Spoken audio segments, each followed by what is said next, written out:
What is up, everybody? Welcome to DFS by the Numbers. This is my betting breakdown video for UFC London. We have Tom Aspinall going against Curtis Blades. I need all the wins, yeah. Harder than all that is.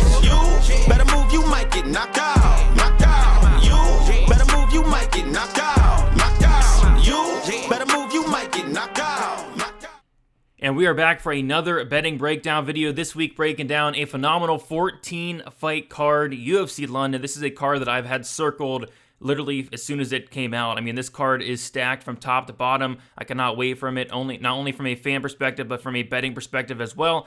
And as always, we are going to touch on these fights from a betting perspective and a betting perspective only. If you do want a further, more in-depth breakdown on the fights, I did post a full card breakdown and prediction video on Monday, and then also a live stream on Friday as well, going into more detail there.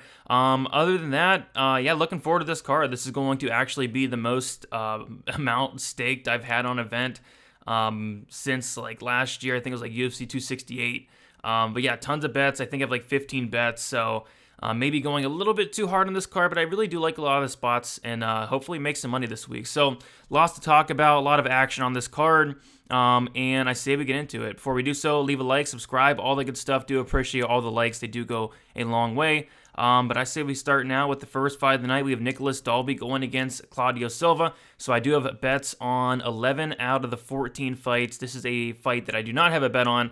Nicholas Dalby's currently sitting at minus 245. Claudio Silva sitting at plus 210. Claudio Silva's 39 years old. He's turning 40 very soon. And typically, especially now in his career, I mean, he has about one round of gas. After that one round, he does slow down a lot. Not to the point like, for example, we saw Herbert Burns last week. Not that bad, but he is going to slow down, and I do think he's going to struggle once this fight goes on. I do think Claudio Silva could potentially have some success early. Dalby's takedown defense is solid, but he definitely could be taken down. But, basically, if Silva wins the fight, it's probably a round one submission. Dalby officially has never been submitted, but we did see Jesse Ronson knock him down and then submit him. Jesse Ronson did test positive for something, so that fight was turned to a no contest, but he was submitted in that fight. It's just hard to see a 39-year-old Claudio Silva going out there and winning really any other way other than a first-round submission. So if you like Claudio Silva, I'd probably take a look at that first-round submission, but I'm more so on the Nicholas Dalby side. And I was kind of tempted on that over 2.5 and that fight goes to decision. Neither guy officially has never been finished. Of course, we do see that Ronson fight. But other than that, Claudio Silva, although he does slow down, he has a very good chin. Never been knocked out. Obviously, never been submitted. And then Dalby has a very good chin as well. So I think if there is a finish, it's probably that Claudio Silva first-round sub. But I think that's the only thing to really worry about. But this is a fight that I don't really want to invest too high in, or really any at all. Claudio Silva, 39 years old, and Nicholas Dalby is just a guy that I've never really been too impressed with. So no bet for me on the first fight of the night. Completely content with passing. Oh boy, here it comes. Mandy Baum going against Victoria Leonardo, and as I've been saying, like, this is a fight that I did retire from betting on these fights, and it's been good. It's been good being in retirement from betting on fights like these, but for 1 week only, I am coming out of retirement. I did do it. Unfortunately, I do have a half a unit on Victoria Leonardo, and I got her at plus 125. Do I feel great about it? No. Do I think the line is off? Absolutely. Unfortunately, went and watched tape on Mandy Baum. That's how I spent my last Saturday night, and I just couldn't really find what she's good at. I mean, she's long and she's rangy, and really that's about it. She's going to have a height and reach advantage in this fight, but, Victoria Leonardo, I think she's going to have a massive strength advantage. I think she's going to have the grappling advantage, and I've seen Mandy Baum taken down very easily outside the UFC. On top of that, Victoria Leonardo has fought the much better competition. I think, Mandy Baum is or was the favorite because people are just trying to fade Victoria Leonardo. Leonardo is 0-2 in the UFC. She has not looked great, but, look at who she's lost against. She lost against Manon Fiorot, and by the way, she opened up a pick'em against Manon Fiorot. She closed as a decent-sized dog, but still opened up a pick'em. And then she also opened up a pick'em against Melissa Gatto. Melissa Gatto is a great fighter. Manon Fiorot, obviously a great fighter. And then she also has losses to Erin Blanchfield and Miranda Maverick. So do I feel great about it? No, I don't at all. But plus 125. I mean, this fight, at the very least, should be a pick'em. Mandy Baum, could she show up and look better than she did in the Lipsky fight? She can't look any worse, I guess, but I do think the plus 125 Leonardo is a solid look. The line is closed in a lot, so I do not recommend betting Leonardo at a pick'em. If you can still get plus money, I don't hate that. But if you miss the boat, I would just pass. I would honestly just pass. I would not parlay this fight. I don't want to see any comments saying Victoria Leonardo ruined my parlay. Don't parlay this fight. I have a half unit on it. I feel terrible about it, but I think that line is just so off. So I had to take a shot. And we'll see what happens. Maybe I look silly, but we'll see. Next, we have Jai Herbert going against Kyle Nelson. This is my first big bet on the card. I do have 3 pretty big bets. And the first bet is 4 units on the fight doesn't go to decision, and I got that at minus 260. Currently, you can actually get a minus 250 there on FanDuel Sportsbook. I'm shocked it's still there. It'll actually open up minus 240. So I guess I jumped the gun a little bit. Was really not expecting to get better than the minus 260 price tag I got it on. But threw 4 units on that. Jai Herbert, Kyle Nelson, I believe 8 combined UFC fights. 0 of them have went to the scorecards, and just stylistic how this fight matches up, right? Like Jai Herbert, a 91% finish rate, very dangerous. He's going to have a height and reach advantage, giving a much bigger fighter. Kyle Nelson, kind of a round 1 or bust guy. He's going to come in there. He's going to throw bombs. He's going to try to knock out Jai Herbert, and that's very much on the table. Both guys have horrendous striking defense. Both guys can absolutely be knocked out in a combined, what do they have combined? 4, 8 losses, 7 of them inside the distance. I think it's kind of Kyle Nelson round 1 knockout, or Jai Herbert really could be any round. So I think the fight doesn't go is the best way to play it. I would not trust Jai Herbert at minus 280. This guy offensively I think is extremely talented, but defensively leaves a lot to be desired. His chin's not great. His striking defense is non-existent, and Kyle Nelson can definitely crack. So I think somebody gets knocked out here, but give me the fight doesn't go minus 264 units. I think it covers both sides. All right, next we have Mokaev going against Charles Johnson. Another thing I don't really like doing is playing overs, especially on this card. Like I have a ton of violence bets, but this is going to be my only, non-violence bet. It is going to be the fight goes to decision. I got it at plus 150 on FanDuel Sportsbook, half a unit on that, and it's still around like plus 130. And the reason being, this is a 125-pound fight. The fight doesn't go to decision was like minus 180, minus 170. I think that's a bit too much here. It's like, Mokaev has won a lot of decisions. You take a look at his amateur career, and I think at like 22 some fights, and 15 of them were like decisions. Like this guy is not like some vicious finisher. Yes, he finished Cody Durden in his last fight, but he can definitely go out there and win decisions. And Charles Johnson is just as tough as they come. This guy's never been knocked out. This guy's never been submitted. I saw him fight Brandon Royval. Was able to stay out of danger against him. Brandon Royval, a very dangerous fighter. I think this does get extended. I think this does go over. So that fight goes to decision, plus 150, half a unit. I don't mind that. I don't mind the over 2.5 as well. As far as a pick, I do like the Mokaev side, minus 500. It's nuts. I'd be shocked if he really looked anywhere near minus 500, but I just can't pick against him here. I think he does enough. Mixes in the takedowns, kind of grinds this one out, and wins a decision. So give me Mokaev for the win, but as far as a bet, I do like that fight goes to decision, half a unit, plus 150.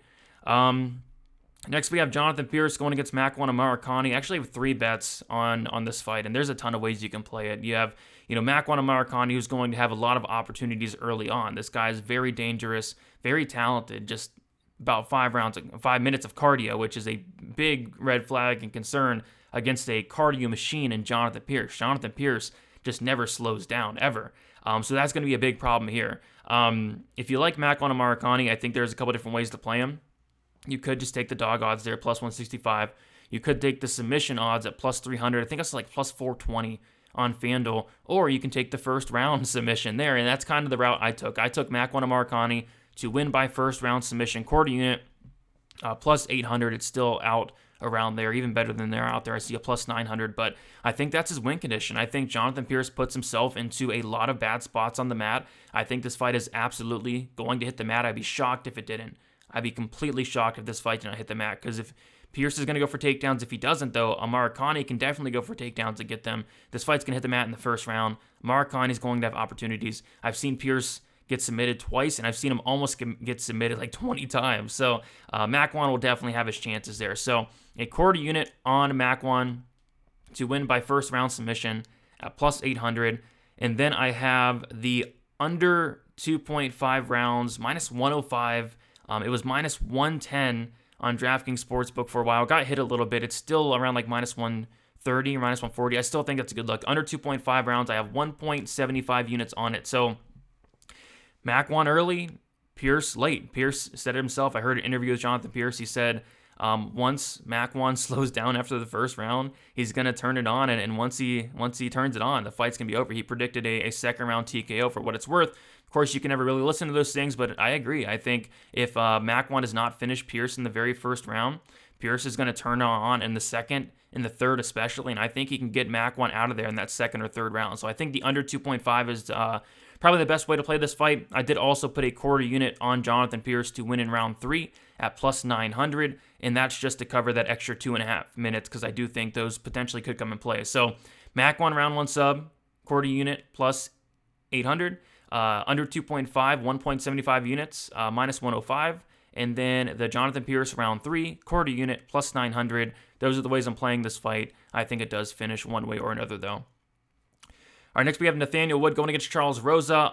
If you guys know me, you guys know that I don't typically do the parlays, but this is such a chalk-heavy card that I did end up going with the parlay, and Nathaniel Wood is going to be the first leg to that parlay. I will say his line has got smashed throughout the week. I did parlay this on Sunday night and got Wood at minus 450, and he's now around minus 600, minus 550 even. And it's really hard to argue the line here and the line movement. It's just tough to see a path to victory for Charles Rosa. I think that Nathaniel Wood is going to be the better striker all day. I think he's going to be throwing much more volume. I think if Nathaniel Wood wants to, he can easily take down Charles Rosa. We've seen Rosa stuck on his back, but just mostly just stuffing the takedowns from Rosa if they come, keeping on the feet, and just outstriking Rosa most importantly. But I think the path is there for the takedowns if he wants it. I don't think he's going to need it, but I just see so many paths to victory here for Nathaniel Wood. I like him to win outright. I wouldn't really mess around with the props. I could potentially see him knocking out Charles Rosa. I think it's going to be tough to do. Rosa has only been knocked out once. He's as tough as they come. I think the submission's completely off the table, but I really think Wood's going to go out here and put up a very good performance. I lean towards decision, though. Decision is minus 150. I don't mind it, but I think it's a really tough matchup for Charles Rosa here, and Nathaniel Wood is the first leg to my parlay.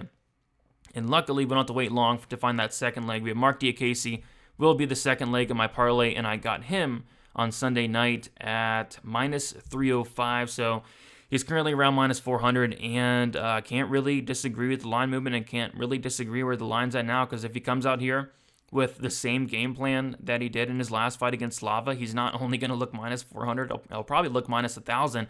Damir Hadzovic, like Silva, has a 34% takedown defense. This guy gets taken down so easy. I think Diakiese should have no problem taking him down.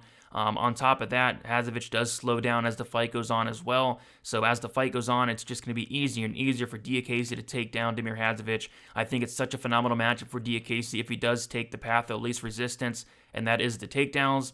I hope so. If he doesn't, he's not going to look minus 400. I just still do favor him on the feet, but why not just take this guy down, win minutes, and probably win a decision here. So I like Diakiese. He is my other parlay piece. I have 2 units on that parlay, and that parlay did come out to minus 161.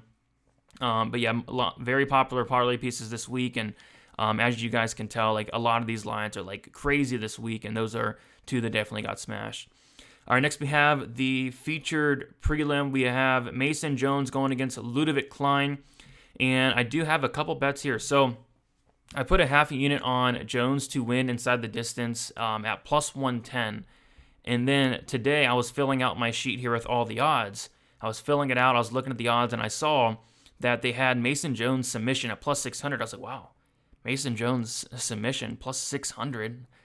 This guy's a black belt in BJJ. We saw Nate Landwehr submit Leavitt Klein. Leavitt Klein has been submitted in half his losses. Like plus 600 for Mason Jones by sub. And then I go look at the round props, and I see some crazy numbers for these submission round props because I'm kind of leaning Jones 2 or 3.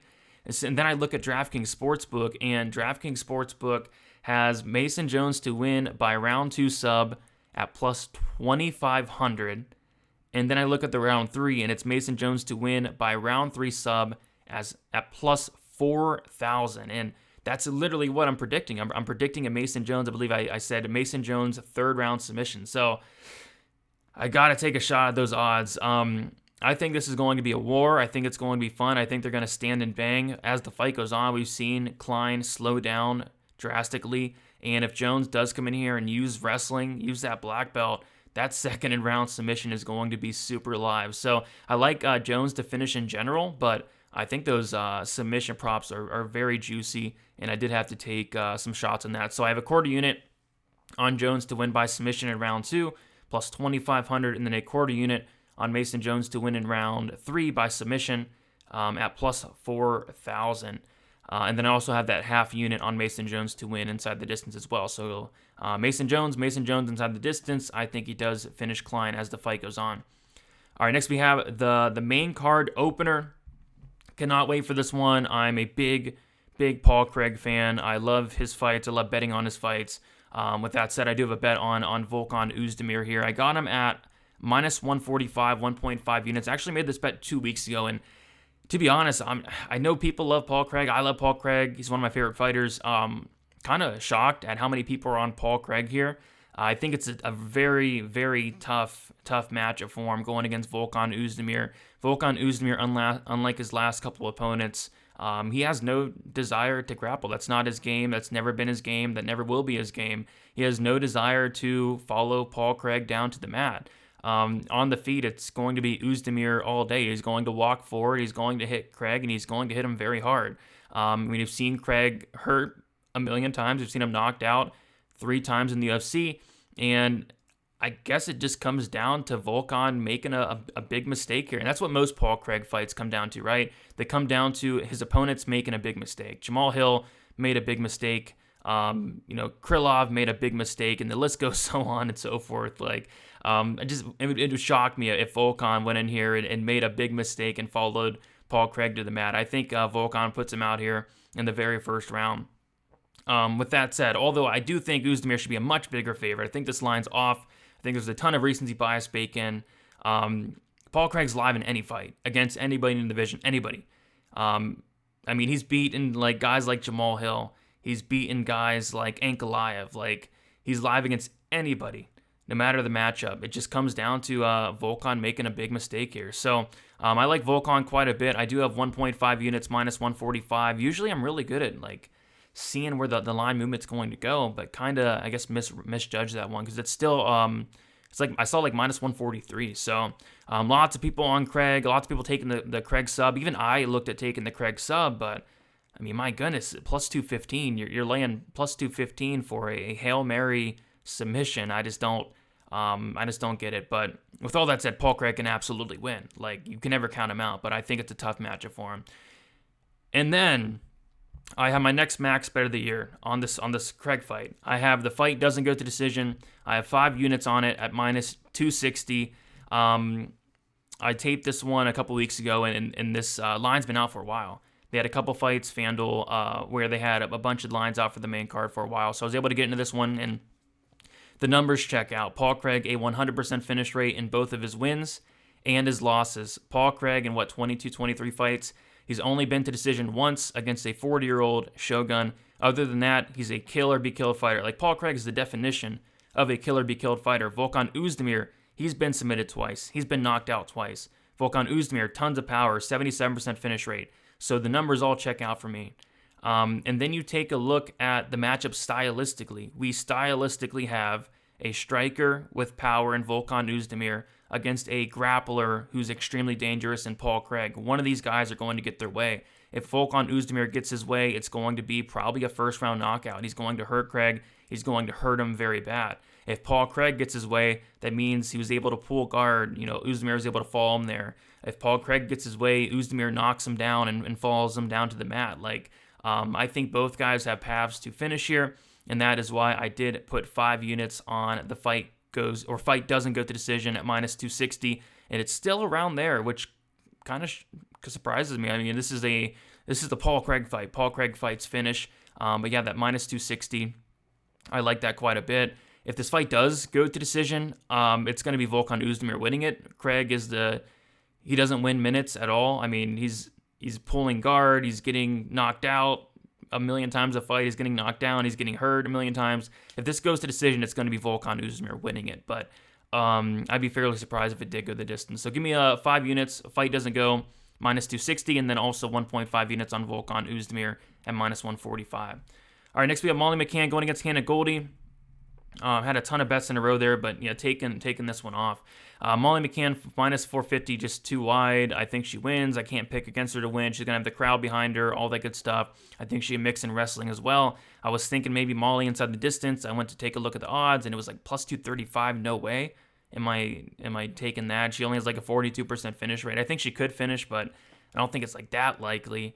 I think decision minus 135 is something I wouldn't touch. Yeah, this is a pass fight for me. I'm gonna root it for Molly. I'm gonna enjoy the fight, but yeah, I just can't lay minus 450 here. Next, we have Nikita Krylov going against Alexander Gustafsson, and I do have a bet here, a small bet. I didn't want to be too exposed to this fight, but this was another violent spot that did stick out. I have half a unit on the under 2.5 rounds, minus 126. That line is still there. Krylov has been finished in 7 of his 9 losses. Gustafsson has been finished in 5 of his 7 losses. Krylov's only been to decision 3 times? 3 times. The guy's a ton of fights. Let me double check the amount of fights. Krylov's been to decision 3 times in 36 fights. I mean, this guy's a killer be killed fighter. Gustafsson, he's coming back after a 2-year layoff. The guy hasn't won in 5 years. It's been a while. Like, it wouldn't shock me if Gustafsson is just showing up for a paycheck at this point. I don't know if he is or not, and if he is just showing up for a paycheck at this point, Krylov's going to finish him. If we do get the best version of Gustafsson, I think he very well can finish Krylov as the fight goes on. So I think there's paths to finish on both sides here. I like the under 2.5 rounds, minus 126. I'm not touching this fight from a money line perspective because, like I said, so many red flags on Gustafsson, so many question marks. Are we going to get the best version of Gustafsson or not? I lean towards no. I lean towards the Krylov finish. But if he does show up, I think this is a super winnable matchup for him and probably one of his easier matchups in his last couple fights. So we'll see what happens, but I do like Krylov to get it done and get it done inside the distance. But the bet is the under 2.5 rounds at minus 126. All right, next we have Paddy Pimblett going against Jordan Leavitt. Another line that really shocks me. Paddy Pimblett minus 255, Jordan Leavitt plus 215, and it's maybe not how you're thinking it shocks me. It's shocking me because we have Paddy Pimblett who has a lot of hype on him. And honestly, I thought this line would be blown out by now. No, it's still only minus 255. There are a lot of people on Jordan Leavitt. I think it's more so there's a lot of people trying to fade Paddy Pimblett is what it is. I was tempted to lay the hammer down on Paddy Pimblett. I was very tempted. I was almost going to put a very big wager on Paddy Pimblett. And then I kind of backed off a little bit. Did watch some of his earlier tape, and he is getting taken down extremely easily. I did not like that. And some other things I didn't like, but I mean, I think he has improved so much throughout the last couple of years. Just his physicality, I think, has changed. His striking's changed really in favor, really good. His power has changed, and it's good. It's obviously he hits very hard. And I think he's a much better fighter than he was like 3-4 years ago. So I don't want to look into those fights in the past too much, but I think it's a really tough matchup here for Jordan Leavitt. On the feet, it's Paddy Pimblett all day. It's not even close. On the mat, Paddy Pimblett, I believe, is a black belt in BJJ. Jordan Leavitt, very good grappler in his own right. I think the grappling will be competitive. I guess, it really just comes down to who gets on top first. If Leavitt's able to take down Pimblett and get on top in that first round, honestly, Leavitt probably wins the first round, just staying safe on top. Leavitt's a very smart fighter. It's just, I don't think Leavitt can keep up at this pace that Paddy Pimblett's going to set and do that for 3 rounds. Jordan Leavitt does slow down massively as the fight goes on, and even like slower paced fights, he's slowing down. This is going to be a very fast paced fight, and I don't think Leavitt's going to be able to keep up. But yeah, I think Pimblett's predicting a first round knockout in the first 2 minutes. I don't know about that, but I do like Pimblett to win quite a bit. I think it's a terrible matchup for Jordan Leavitt. I think the time to fade Paddy will come. I just don't think Leavitt's that guy. And I did bet Paddy Pimblett inside the distance at minus 125. I have 1.25 units on it. Maybe this is a square bet. A lot of people are on that over on that fight ghost decision, and I get it to an extent. I just really think that Paddy Pimblett can either A, knock this guy out, or B, just drown Jordan Leavitt, get him tired, and eventually finish him as well. So I think Paddy's live for an early finish, a late finish. So yeah, I like Paddy Pimblett inside the distance. I like him to finish Jordan Leavitt. I'm leaning knockout, but if it does get late and Leavitt does slow down, I could see a sub. So yeah, give me Pimblett to win inside the distance, minus 125, 1.25 units. I don't think it is time to fade Pimblett just yet here. All right, 2 fights left. We have Chris Curtis going against Jack Hermanson. Another line that shocks me, I really expected a ton of more Chris Curtis money coming in throughout the week. I've seen a lot of people on him. Seen a lot of people taking Chris Curtis here, and I'm taking Chris Curtis here as well. Just kind of thought, the line would move here, but it didn't. So yeah, minus 115, Chris Curtis, minus 105, Jack Hermanson. I'm just going to sit back and watch. I want nothing to do with this fight. It's a big, massive step up in competition for Chris Curtis. He's taken this fight on short notice. He's going to be the much smaller fighter, and I'm actually, a big Jack Hermanson guy. I think he's good. I think he's underrated. I think his striking is underrated, and I actually think on the feet he's going to put up a good account for himself here. I still favor Curtis in the striking, though, and Curtis's takedown defense impressed me in his last fight. You go back and watch some of his fights outside the UFC, he is getting taken down quite a bit, but looks like he has patched up that hole in his game. So I think Curtis does stuff the takedowns, keeps it on the feet, and outpoints Jack Hermanson. I think this fight goes to decision. I think it's very close, but from a betting perspective, I can't touch this one. And then finally, we have the main event, Tom Aspinall going against Curtis Blaydes. So this is a bet that I've been sitting on for like a month and something now. I bet this June 5th. So these had these lines out for a while, but I have one bet in this main event, and that one bet is a violence bet. I have 3.5 units on the fight doesn't go to decision at minus 168 on FanDuel Sportsbook. Got it early, and that line was there for weeks actually, and I was like, why isn't this line moving? Am I missing something? And then finally, word got out, and people are on the violence with me, and it's now minus 290. So I think I still see it out there like minus 250, but I like the under 4.5, the under 3.5 is why, and I'll kind of talk about why. And I feel like this should have been a max bet. I feel like I should have put probably 5 units on this fight doesn't go, but 3.5 units because we have seen Blaydes win decisions at times, but stylistically I think this fight does finish. Tom Aspinall early, Blaydes late. I think it's simple as that. I think Blaydes could even get a finish early as well. Aspinall a 100% finish rate in both his wins and his losses. Tom Aspinall has only been over 1.5 rounds twice, and he's never been over 2.5, and he's never even seen the third round before. Does that change here? Potentially. If it does, I heavily favor Blaydes if it does get out of that second round. But I don't want anything to do with this fight from a pick perspective, from a side perspective. This is a tough fight. Curtis Blaydes, could he be getting a little bit disrespected with the line potentially? There is still a ton of question marks with Tom Aspinall. What happens if this fight does get extended? What's his takedown defense like? Curtis Blaydes has fought the who's who and lost to the who's who. But I'm an Aspinall believer. I really am. I'm going to pick him to win here with little to no confidence. I'm going to pick him to win by like a first or second round finish. But if this fight does get extended, it's going to get real interesting real fast. But yeah, Aspinall, like I said, 100% finish rate in his wins and losses. In their combined 4 losses, all 4 of them coming inside the distance. I think it's a good violent spot here. Heavyweight fight, main event, 5 rounds. Give me that fight doesn't go 3.5 units, minus 168. At this point, I'd look towards that under 4.5 rounds. I'd look towards that under 3.5, under 2.5. Could be pushing it a little bit, but I think it does finish pretty early here as well. So I'll quickly go through all my action here. A ton of bets. I've had a lot of comments like in the past couple weeks. Oh, this guy passes too much.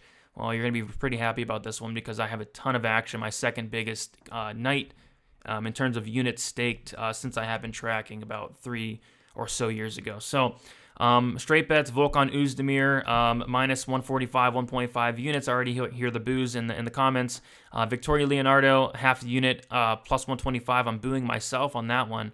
Curtis Blaydes, Tom Aspinall fight doesn't go to decision, minus 168, 3.5 units. Paul Craig, Volkan Oezdemir fight doesn't go to decision, 5 units, minus 260. My only parlay of the night, Nathaniel Wood, parlay with Mark Diakiese, 2 units, minus 161. Jai Herbert, Kyle Nelson fight doesn't go to decision, 4 units, minus 260. Makwan Amarikani wins by round 1 submission, quarter unit, plus 800. Paddy Pimblett wins inside the distance, minus 125, 1.25 units. Makwan Amarikani, Jonathan Pearce, under 2.5 rounds, minus 105, 1.75 units. Jonathan Pearce wins in round 3, plus 900, quarter unit.